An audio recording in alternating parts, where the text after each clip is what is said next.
পাকিস্তান সিরিজে সর্বোচ্চ নিরাপত্তা দিতে প্রস্তুত বাংলাদেশ ক্রিকেট বোর্ড। নিরাপত্তা নিশ্চিতে বৃহস্পতিবার মিরপুর শেরে বাংলা স্টেডিয়ামে এক দফা মহড়া দিয়েছেন বাংলাদেশ সেনাবাহিনীর সদস্যরা।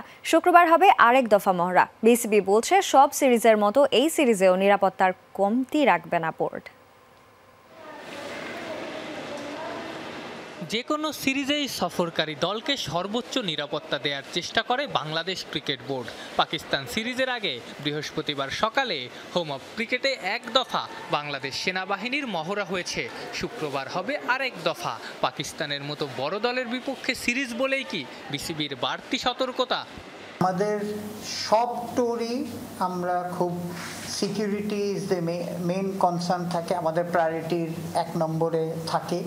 সেটার পরিপ্রেক্ষিতেই আজকে বাংলাদেশ সেনাবাহিনী যে মহড়া দিয়েছে, আমরা ভেরি গ্রেটফুল যে বাংলাদেশ সেনাবাহিনী এবং অন্যান্য ফোর্সেস আমাদের সব সময় হেল্প করে থাকে, police, RAB, everybody, we are grateful to them.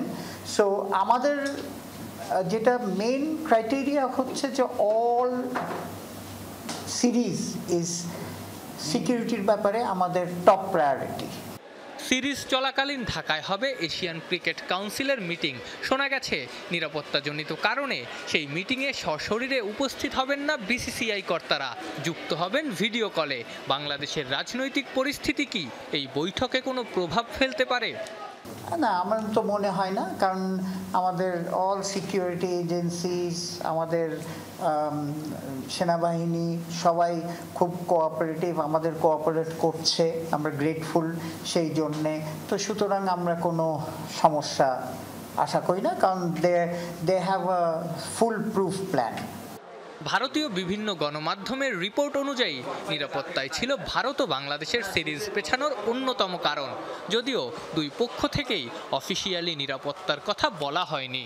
এটা তো নিরাপত্তার ব্যাপার তারা বলেনি, তারা বলেছে তাদের ইন্টারনাল কিছু সমস্যার জন্য তারা আসতে পারছে না, এবং এটা যেটা হচ্ছে যে নেক্সট ইয়ার তো অলরেডি একটা স্লট বের করে ওইখানে অলরেডি যেটা এটা হচ্ছে এফটিপি যেহেতু, তো যেটার টাইম ফ্রেমের থেকে সরিয়ে আরেক টাইম ফ্রেমে নিয়ে গেছে। এটার সাথে তো বাংলাদেশের সিকিউরিটির কোনো ইস্যু আমরা শুনিনি।